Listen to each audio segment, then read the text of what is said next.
Shalom adik-adik, salam jumpa dengan Miss Magda pada mentoring komunikasi pekan ini.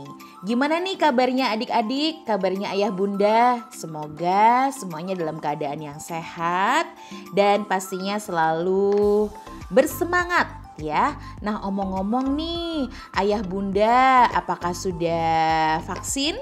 Nah, kalau belum segera lakukan vaksin dengan mendatangi rumah sakit ataupun pusat-pusat layanan kesehatan supaya dapat segera mendapatkan vaksin COVID-19. Nah, sambil Miss Magda mengingatkan ayah bunda yang sudah vaksin atau yang belum vaksin, Miss Magda juga mau ingatkan buat adik-adik ya, buat anak-anak semuanya untuk selalu menjaga kebersihan, menjaga kesehatan ya, makan yang bergizi, istirahat yang cukup, olahraga juga, dan pastinya menjaga hati dan suasana pikiran untuk terus bahagia dan bergembira. Ya, nah supaya kita sama-sama berharap berdoa pandemi COVID ini dapat segera berakhir dan kita bisa kembali ke sekolah, kembali ke PPA, kembali beraktivitas seperti semula ya yang kita rindukan, ketemu teman-teman, ketemu sahabat, ketemu bapak ibu guru, ketemu kakak-kakak PPA. Ya, itu doa kita bersama ya. Nah, oke. Hari ini adik-adik dan juga ayah bunda, Miss Magda akan menyampaikan sebuah materi yaitu mengenai komunikasi empatik. Wah, apa nih komunikasi empatik? Baru pertama kali dengar ya komunikasi empatik ya. Nah, komunikasi empatik ini adalah komunikasi yang membawa sebuah suasana menjadi lebih hangat, lebih asik, lebih nyaman, lebih tentram. Ya, namanya juga empatik ya. Empatik sendiri kan artinya adalah menunjukkan kepedulian, menunjukkan rasa respek dan menghargai, menunjukkan sikap peka atau memahami kebutuhan orang lain gitu ya. Nah, adik-adik, hari ini Miss Magda mau kasih tahu ini ada satu materi namanya komunikasi empatik. Walaupun kalian masih kecil, dibilang masih unyu-unyu gitu ya, masih gemes-gemes. Jadi belajarnya besok aja kalau udah SMP, SMA, kuliah. Aduh, telat adik-adik. Jadi kita ngomongnya atau belajarnya ini sejak adik-adik masih kecil seperti usia sekarang ya. Coba bilang bersama-sama, komunikasi empatik. Ya betul, komunikasi empatik. Nah adik-adik tahu ya kalau komunikasi, berbicara, ngobrol, menyampaikan pesan, menyampaikan informasi ya yang kita sebut dengan komunikasi itu adalah hal yang sangat penting dalam berbagai momen kehidupan manusia. Tidak hanya anak-anak ya, remaja, pemuda, dewasa, lansia, mereka tidak bisa hidup tanpa komunikasi. Buktinya adik-adik, anak-anak ya, dan orang tua semua pasti mengenal alat komunikasi yang disebut dengan handphone atau gadget. Nah itu juga alat komunikasi, kita udah gak bisa jauh-jauh dari handphone. Karena itu adalah cara kita untuk berkomunikasi. Nah termasuk nih ya yang saat ini kita ada di era kenormalan baru. Kita hadapi bersama ya adik-adik, gak cuma ayah bunda yang menghadapi, adik-adik juga merasakan era new normal. Nah Miss Magda pernah baca nih ya di sebuah artikel yang ditulis oleh guru besar Universitas Padjadjaran. Namanya Profesor Dedi Mulyana MA PhD. Ya ternyata pandemi ini membawa dampak yang membuat kita gak nyaman gitu ya. Baik itu dalam hal fisik ya, tubuh kita, atau mungkin pikiran kita, emosi kita ya. Kita ini jadi gampang terganggu kesehatannya karena pandemi ini ya. Bahkan kita sering banget di rumah, work from home, study from home, apalagi yang semua itu from home itu ya adik-adik dan ayah bunda. Itu ternyata memunculkan hal yang kurang nyaman juga gitu ya. Sehingga komunikasi empatik ini Miss Magda mau bahas dalam beberapa edisi ya. Yang ini edisi pertama. Nah komunikasi empatik ini ternyata menjadi salah satu jalan keluar untuk menghindari ya kesehatan pikiran kita. Ya, komunikasi empatik sendiri sebenarnya ya adik-adik adalah komunikasi yang menunjukkan rasa saling pengertian antara pemberi pesan dan penerima pesan. Ya, jadi adanya saling pengertian.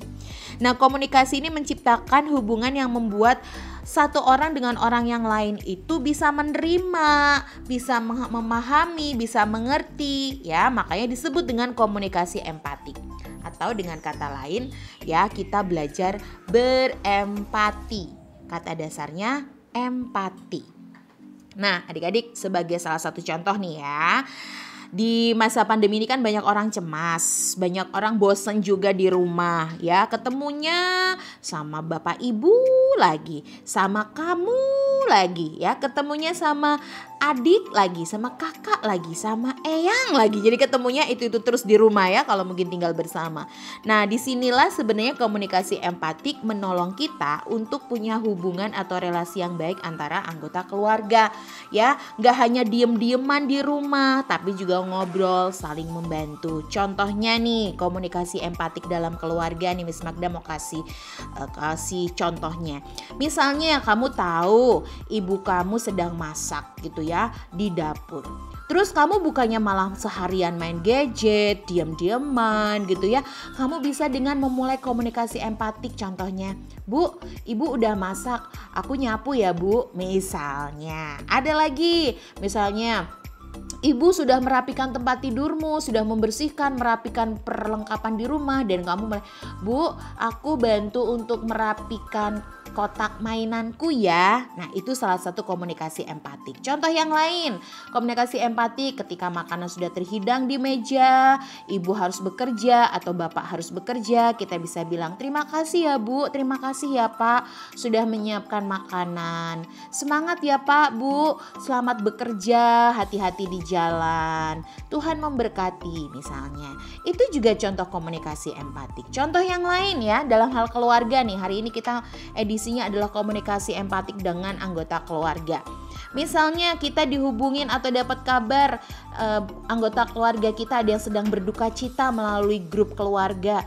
Kita dengan komunikasi empatik merespon, "Turut berduka cita ya Om, Tante," misalnya. "Turut berbelasungkawa ya Om, Tante, pemakaman jam berapa? Jenazah disemayamkan di mana?" Ini juga komunikasi empatik, oke?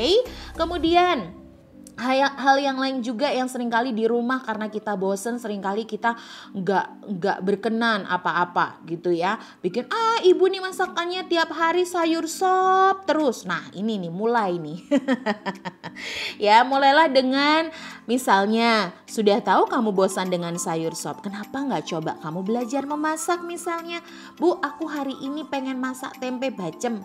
Contohnya gitu ya adik-adik ya. Atau, "Bu, aku pengen bikin omelet mie seperti yang aku lihat di TikTok, nanti ibu icipin ya hasil karyaku ya," misalnya. Atau kalau misalnya suatu saat ayahmu pulang kerja dan capek gitu ya, terlihat badannya lelah, kamu bisa, "Ya, aku pijitin ya 1 menit ya kakinya biar pegel-pegelnya berkurang." Nah, itu juga komunikasi empatik. Atau misalnya satu momen kalian mengerjakan tugas sekolah ya di rumah mengerjakannya, terus kalian cerita, "Bu, Pak, aku udah selesai loh ngerjain tugas sekolah hari ini. Wah, aku jadi tambah pinter nih belajar tentang matematika atau SBDB atau budi pekerti atau apalagi ya pelajarannya ya, bahasa Indonesia, bahasa Inggris." Nah, kalian boleh menceritakan dengan gembira, bukan malah, "Tugasnya matematika lagi, bahasa Indonesia lagi, gak ada pelajaran lain apa?" gitu. Bukan ya, itu bukan komunikasi empatik ya. Dan misalnya juga kalian kehabisan kuota internet, kalian juga komunikasi empatiknya tidak begini ya. "Bu, beliin aku kuota internet ya Bu, udah habis. Pak, beliin aku kuota internet, udah habis." Wah, itu nggak empatik lagi ya, itu namanya mengancam dan marah-marah. Ya, atau kalimatnya membuat orang yang mendengar jadi tertekan dan takut. Tapi kalau komunikasi empatik, adik-adik akan berkata begini, "Pak, nanti kalau udah ada rezeki, adik dibeliin kuota internet ya." Atau bisa juga berkata dengan lebih baik lagi, misalnya, "Pak, Bu, kuota adik hari ini udah habis. Kalau besok Bapak Ibu bisa beliin adik kuota, tolong dibeliin ya. Nah, gitu jauh lebih baik ya. Tidak dengan kasar, tidak dengan nada tinggi. Nah, itu bukan contoh komunikasi empatik. Sehingga kesimpulannya adalah komunikasi empatik adalah komunikasi yang membawa rasa menghargai, peduli, dan saling memberi pengertian. Gitu adik-adik, demikian pembelajaran tentang komunikasi empatik hari ini edisi yang pertama. Jumat depan kita lanjutkan ya. Sehat selalu, Tuhan memberkati dan terima kasih.